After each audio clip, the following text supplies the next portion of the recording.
Hi everyone, today I'm going to show you how to remove the objects from photos in DaVinci Resolve.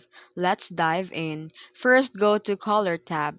Then click on the window and select the Pen tool.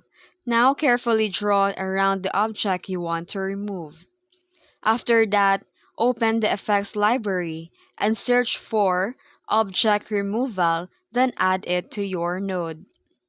Now click the Scene Analysis and let the DaVinci Resolve analyze the selected area, and this process might take a few seconds. And once the analysis is done, scroll down and click the Build Clean template. This will remove the object and blend it with the background. And if you'll notice a weird distortions, simply click a Build Clean plate again until the artifacts are gone. And that's it. You've just successfully removed an object from photo in DaVinci Resolve. If this video helped you, don't forget to like and subscribe for more tips. Thanks for watching.